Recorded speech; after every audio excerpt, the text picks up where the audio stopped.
And I still consider Kashmir to be home. Politician बनना बड़ा मुश्किल है और उसके लिए बहुत तपस्या करनी पड़ती है। Power structure motivated me a lot. People living in the valley and people living in Mumbai, I found them to be very similar. I attempted to write one and I guess one day I will definitely write a book.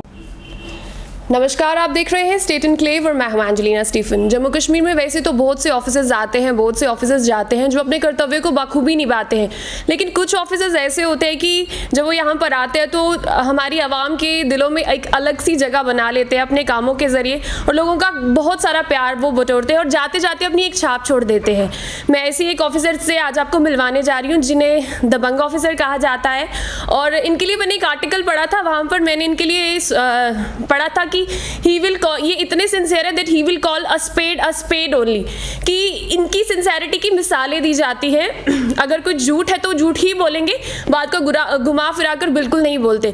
तो ऐसे ही officer के साथ मैं आपको आज मिलवाने जा रही हूँ। मैं बात कर रही हूँ डॉक्टर शैलेंद्र मिश्रा जी की। तो आइए हम आपको इनसे रूबरू करवाते हैं। सर, सबसे पहले बहुत बहुत स्वागत है आपका। थैंक यू सर, सबसे पहले हम जानना चाहेंगे कि जो हमारे दबंग ऑफिसर्स के नाम से आप जाने जाते हैं, तो हम जानना चाहेंगे कि आपका पैदाइश कहाँ पे हुई, आपका जन्म कहाँ हुआ, आपकी एजुकेशन कहाँ से हुई और कैसा एक्सपीरियंस रहा आपकी स्कूलिंग का। मैं बेसिकली एंसेस्ट्रली हम लोग ईस्टर्न यूपी का एक ज़िला है देवरिया, वहाँ से हैं जहाँ मेरे दादा परदादा वहीं से थे।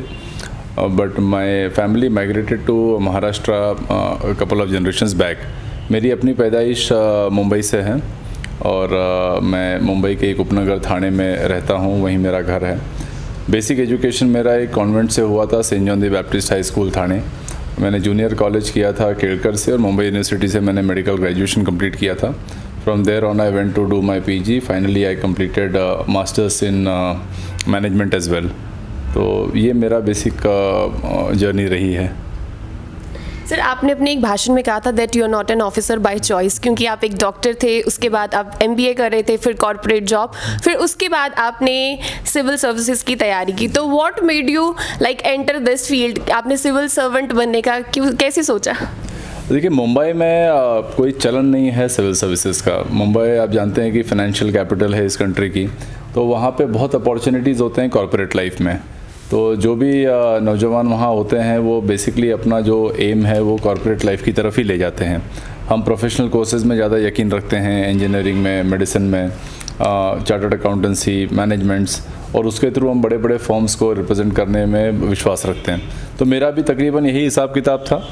लेकिन जब मैं मेडिसिन में आ गया and I started practising medicine, तब मैं समाज के थोड़ा क्लोज हुआ और मैंने वहाँ पे कुछ विसंगतियाँ देखी जो एक कोई भी गुड समैरिटन हो या कोई भी थिंकिंग सिटीज़न हो उसको डिस्टर्ब करती हैं। मैंने रास्तों पर की अव्यवस्था देखी, मैंने पैसे ना होने के कारण सही इलाज ना मिल पाने वालों की बड़ी एक संख्या देखी और वहाँ मेरे मन में आया कि हम इस व्यवस्था में कैसे काम कर पाएंगे। और तब मैंने क्लोजली जानना शुरू किया कि भाई ये व्यवस्था चलती कैसे, what the system is all about. It's not about businesses, it's not about entrepreneurs, it's about the government, it's about the will of the people, it's about politics. So वहाँ जाके थोड़ा मेरा मन जो है वो ब्यूरोक्रेसी और पॉलिटिक्स की तरफ जाना शुरू हुआ। Finally you have to make a choice, are you going to be a full time politician और you are going to serve as a bureaucrat. So bureaucracy was always a safer option. आप अपनी मेहनत से, अपनी लगन से आप अपनी एग्ज़ाम को पास करें और एक लिमिटेड स्पीयर में आप अपना काम करके you can make some difference to the society. Politician बनना बड़ा मुश्किल है और उसके लिए बहुत तपस्या करनी पड़ती है, उसके लिए बहुत सैक्रिफाइसेस करने पड़ते हैं और वो it's not everybody's cup of T. तो इसीलिए मैंने कहा था कि I am not officer by choice, because by choice तो आप लाइफ में और भी कुछ कर सकते थे, बट एक ऐसे मोड़ पे आप आगे खड़े हो गए जहाँ पे you are left with no other choice but to become an officer. Sir, यहाँ पे I want to ask you one question that पहले आप डॉक्टर थे, लाइक आपकी टोटल डिफरेंट स्ट्रीम्स रही हैं। डॉक्टर के लिए मेडिकल, फिर MBA के लिए कॉमर्स और फिर ये जो UPSC की पढ़ाई है, तो एक्सट्रीम बिल्कुल अलग हो गया। तो आपने कैसे एक पूरा ट्रैक मेंटेन रखा? अब देखें कैसा है कि ये तो खैर ऑफिशियल डिग्रीज़ हैं, बट ऑफिशियल डिग्रीज़ के बियॉन्ड भी मैंने हमेशा अपने आप को, अगर आप UPSC देखें तो मेरे सब्जेक्ट्स है public administration and geography, which had nothing to do with medicine और मैनेजमेंट। तो एक नई चीज़ को पढ़ना, नए आयाम में जाना, अपने आप को ढालना मुझे हमेशा अच्छा लगता है। It's always good to be experimentative, it's good to be a learner. It makes a huge difference जब आप अपने स्पीयर को छोड़कर दूसरे स्पीयर को एक्सप्लोर करने की कोशिश करते हैं, और प्रॉबेबली वो एक एक्स फैक्टर है जो आपको किक देता है और आपको लाइफ में आगे ले जाता है. तो सर कैसा एक्सपीरियंस रहा था जब आपको पता चला था आपकी यूपीएससी क्रैक हो गया, क्लियर हो गया, और कौन से अटेम्प्ट में हुआ था आपका ये? मैंने बेसिकली 2 फुल अटेम्प्ट्स दिए थे, बट एक तो खैर मैं कंसिडर नहीं करता था because the examination got cancelled. तो टेक्निकली तो 3rd है, but probably the second attempt I qualified UPSC. और मुझे ये पता चला था जब मैं एक मुंबई में एक बस सर्विस होती है TMT, थाने म्यूनिसिपल ट्रांसपोर्ट. तो मैं मीरा रोड से थाने की तरफ आ रहा था. I was working with LIC of India as a development officer. और जब मैं लौट रहा था तब ये एग्ज़ाम अनाउंस हुआ. I got a phone call from one of my very close friends and he said that you have secured a very high rank in the UPSC. And I could not believe it much, because I had given up by the time my first attempt was over. I thought the exam is too huge to crack. It's not my cup of tea. I had already started looking for alternatives, and I had started looking for my plan B, C, D and so on.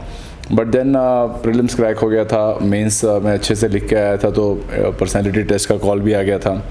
मैंने बड़ा अच्छा interview दिया था. कहीं ना कहीं एक expectation थी कि कोई ना कोई रैंक शायद आ जाए, but to get a extremely high rank और प्रोबेबली IPS मिलने के चांसेस बहुत ज़्यादा हो गए थे. उसको लेकर खैर मेरी खुशी का कोई ठिकाना नहीं रहा. मैं उस बस में डेस्टिनेशन तक जाने से पहले नीचे उतरा और मैंने ऑटो की, और मैंने ऑटो पकड़ के सबसे पहले अपने फादर के पास गया. So my father is a very simple man. He was working in his own printing press, and I told him that yes, finally I have cracked this exam. He didn't know much because उनको UPSC के बारे में कुछ पता ही नहीं था. He was like, okay, बहुत सारे एग्जाम में पास करता रहता है. Is one of the exams he must have passed. His question was, what next? क्या बनोगे? Then I said, लगता है पुलिस वाला बनूंगा. बोलता उसके लिए इतना क्यों पढ़ रहे थे? तो और उनके लिए बड़ा डिफ़िकल्ट है ये बात डाइजेस्ट करना कि एक पुलिस वाला बनने के लिए बहुत पढ़ना पड़ता है. तो the battle and the explanation started right from your own house. So it took me around 15-20 minutes to explain him, but by the time the news went viral and all the media houses started coming to my home taking interviews, suddenly he realized that this fellow has cracked something big. और फिर obviously he was a very proud father. Who were the people who inspired you? Well, let me put it very frankly, I didn't have much of inspiration to come into civil services from anyone.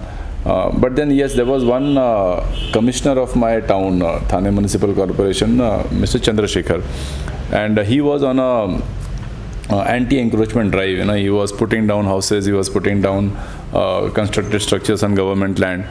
हमें इनकी जानकारियाँ इतनी थी नहीं, but then we saw that one man can just come and take away everything from people what they have built over the years. So and then what kind of power he must be having, and from where the power comes. So that power structure motivated me a lot. You wanted to possess that power. You wanted to possess that power so to make good to people.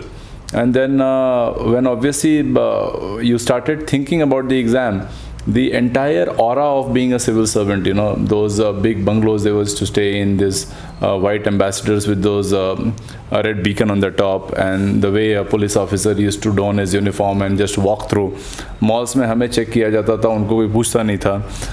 ये एक share structure जो होता है जो teenage या early 20s में आपको attract करता है.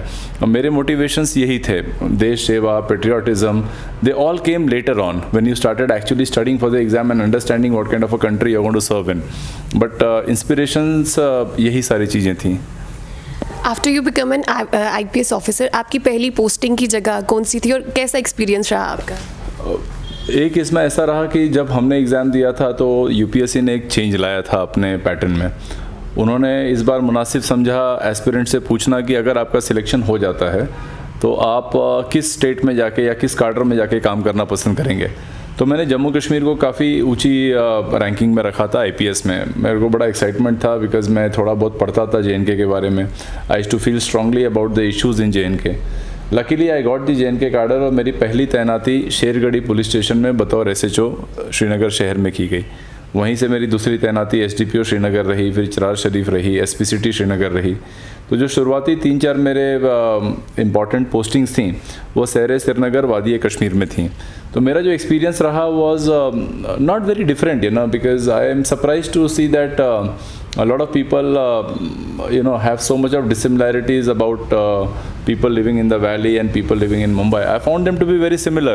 The youth had same aspirations, the oldies had their own issues, the children had their similar kind of problems. मुझे तो ऑलमोस्ट सेम ही लगा, मुझे थोड़ा भी डिफरेंस नहीं लगा कि मैं मुंबई से कहीं एक ऐसी जगह पर आया हूँ जो हिस्टोरिकली पॉलिटिकली काफ़ी वॉलेटाइल है। And I made a lot of friends around in Srinagar. I made a family out of Srinagar, and I still consider Kashmir to be home. Sir, आप शोपियां जैसी जगह पर रहे हैं जो हॉट बेड माना जाता है मिलिटेंसी का, उसके बाद आप उधमपुर में रहे हैं जो एक पीसफुल प्लेस है, उसके बाद आप कठुआ चले गए जो पंजाब के साथ लगता है। तो कैसा आपका एक्सपीरियंस रहा, और अगर आपको सम अप करना हो तो how you will sum up? मैं नॉर्मली ये बातें करता हूँ जब कोई UPSC एस्पिरेंट मुझसे बात करता है कि विच कार्डर आई शुड चूज़। मैं हमेशा रिकमेंड करता हूँ कि you should choose the JNK कार्डर। खैर अब तो हम एगमोड कार्डर में आ गए हैं। रीज़न ये है कि ये जगह आपको वर्सेटाइल बनाती है। आप एक जिक्र करना भूल गई कारगिल का। Now Kargil is a way different, it's a different ball game all together. वो लद्दाख में है। नाउ लद्दाख का कारगिल, कश्मीर का शोपियां और जम्मू रीजन का कठुआ, इन तीनों में कोई सिमिलैरिटीज़ नहीं है। इनके टोपोग्राफी अलग हैं, इनकी डेमोग्राफी अलग है, इनके एस्पिरेशंस अलग हैं, इनके इश्यूज़ अलग हैं, क्राइम स्ट्रक्चर अलग है, इनकी भाषाएं टोटली अलग हैं, और वहाँ के लोगों की जो भावनाएं हैं आपके प्रति वो भी चेंज होते रहती हैं। तो you grow as a person. मैं एज अ ह्यूमन बीइंग काफ़ी मुझे बड़ा बेनिफिट हुआ जब मैं इन वेरिड जगहों में जाके मैंने काम किया। ये आपके वो इदारे खोलता है आपके दिमाग के जो अदरवाइज़ आपको पता भी नहीं होंगे कि आप इस दिशा में भी सोच सकते हैं। जब मैं कारगिल में था तो कारगिल में कम्युनिटी पुलिसिंग क्या होती है। We ran a couple of operations. One operation was called operation Chuka Lakhmo. Now that's in typical Ladakhi language, उसका मतलब होता है क्लीन अप द रिवर।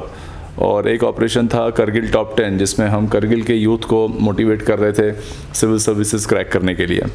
जब मैं शोपियां में आया तो शोपियां में it was more of a war going on, and we had a tremendous tenure in Shopian. We could gain the trust of people, we could gain the confidence of the people.